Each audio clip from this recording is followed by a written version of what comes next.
Hey, it's your boy Bobby Beast here. I want to talk about the episode of Dragon Ball Super 89. Let's go ahead and get to it. Basically, the situation is Goku is still doing his recruiting. He's on his way to Roshi's island. He meets Oolong, and Oolong pretty much tells him, hey, Roshi's at, Tien's dojo. So the next thing you know, Goku's on his way to Tien's dojo. By the time we get there, of course, we see Tien. He's training his students and telling them how to control their Kai and everything. Roshi's there. He is bored. You know why? Because no women are there. I can feel him on that. But basically, what happens is leading into that is that there's this girl named Urine. She shows up there and she's looking for the Three-Eye Master. She speaks to Chaozu. Chaozu introduces her to Tien. Tien looks at her and the girl pretty much tells Tien, hey, I'd like for you to train me. Tien looks at the girl and says, you need to do a lot more training. I won't be able to train you. So the next thing you know, Roshi pops up. Hey, it's a woman. So he's like, hey, I got you. I can see you. I can train you. Don't even worry about him. Come with me. So he picks the girl up, runs away, classical Roshi. Goku then arrives and then, Tien tells all of his students, hey, go right ahead. You're dismissed. Goku's there. So they get into a conversation and pretty much Goku straight to the point. Hey, I'm going to need you for the Tournament of Power. And he's telling him exactly what's going on. I think Goku even, mentions other things about the tournament, but basically Tien is, pretty much listening to him and hear him out. We go into Roshi pretty much training the girl. She has on the training outfit and everything. She has on a skirt, man. She got on like some stockings and some shoes, pretty much looking like what you expect Roshi to put, the outfit she would be wearing. Roshi pretty much is telling her, taking pictures. This will bring out your true potential and everything along that line. And the next thing you know, he's chasing her around the room. The girl pretty much, I think, trip him up a bit and he falls out the wall. Goku and Tien arrive and Roshi is pretty much, falling out. Now, they continue their conversation about the tournament. Tien said he's not interested. He's busy teaching his students and pretty much just being, there doing what he does. Now, this eventually leads into the girl pretty much saying, she hopes no one is caught onto her plan. The next thing you know, there's trouble going on in town, and it's the students. But the thing is that the students has these markers on their face and they got a blue aura going on with them. They're like zombies. So they're rolling around, destroying town and everything along those lines. Goku arrives there with Tien, with Master Roshi, with Chaozu, and they don't know what's going on. The girl then reveals herself and reveals her plan, saying that she wants revenge on Tien for the fact of years ago when she was a kid, he didn't train her. And she asked him and he just kept walking away. So this is pretty much her revenge, is to get at Tien and ruin him and try to bring him down as a master. Now this leads into Roshi pretty much showing up saying, you know what, you guys handle the students, I'm going to handle the girl. So the next thing you know, Goku and Tien and them, they're taking care of the students while Roshi's having a face off with the girl. This leads into Kaba. Yes. Kaba is there at Cauliflower's spot.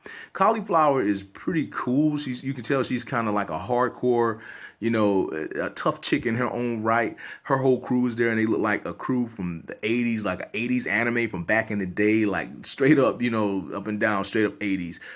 Kaba tells her about the tournament. She's uninterested. Kaba goes Super Saiyan. And then she gets a little interested. While doing that, he blasts a couple of members back and everything along that line.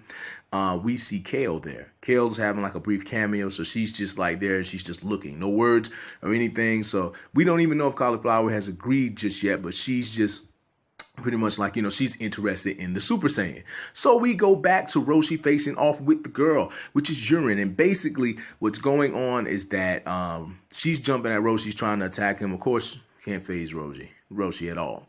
And the next thing you know, she falls over. Roshi sees her glory. And he's losing his mind doing classical Roshi. And then she hits him in the man parts and he goes down. She hits him with the marker on his face. The next thing you know, Roshi is showing up. He is controlled and he is big. So Tien jumps in saying, okay, I'm going to have to, do something about this. He gets the four arms out and everything. He's jumping at Roshi. This is where my disappointment comes with the episode, because if we haven't really seen Tien done anything since the Resurrection F arc, then why would you have him go against Roshi? I believe his power level is supposed to be higher than Roshi, and then he just gets thrown away. Roshi hits him with some sort of beam and just knocks him down, and he just does not fight no more. So all of a sudden, Goku shows up, and he's like, okay, I'm going to take on Roshi. So he goes ahead and he's fighting it out with Roshi, of course, in base form. and they're going at it with one another. And then Goku's like, I don't have time to do this. I'd love to see Roshi go to his limit, but I can't really play around with this. So the next thing you know, Goku's hitting him with the Kamehameha wave and blasting Roshi down. Chaozu hits Yurin with some sort of beam and got her all paralyzed, and she falls out. Her sorcery is done.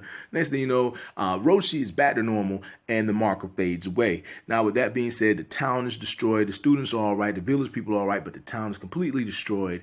And Tien pretty much tells the girl, say, hey, you know what? You can train at my dojo. And the girl surprised, everyone's surprised. He said, you pretty much showed determination. So, hey, you can train. So the next thing you know, this pretty much leads into Tien saying, hey, you know what? I accept being in a tournament. I'm going to have to do this because I got to take care of this place with the prize money. I got to make sure everything is legit. Goku's like, well, I'm happy to have you here. So with that being said, we all know there's no prize money. But when it comes down to it, this is pretty dope. This episode was okay. It was straight. I'd give it a 7 out of 10.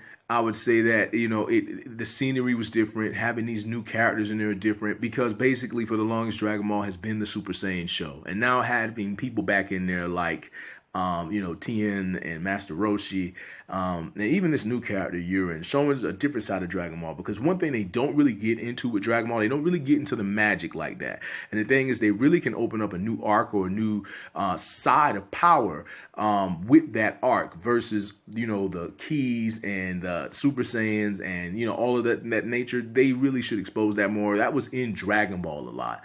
But it kind of slowed down with Z. So it would be nice to have them bring that back. But all I want to say about it is that, the episode's straight. And that's all I can say. I'm looking forward to the next one. We all are. We know what that is. So, hey, all I want to say is much love, much respect. It's your boy, Bobby Beast. If you like the content, go right ahead and subscribe. Click that like button. And, hit that notification bell, too, in case you want to keep up with the work. I have a lot of Dragon Ball content here on my channel. Check it out whenever you want. I just want to say much love, much respect. Hold it down, and 1.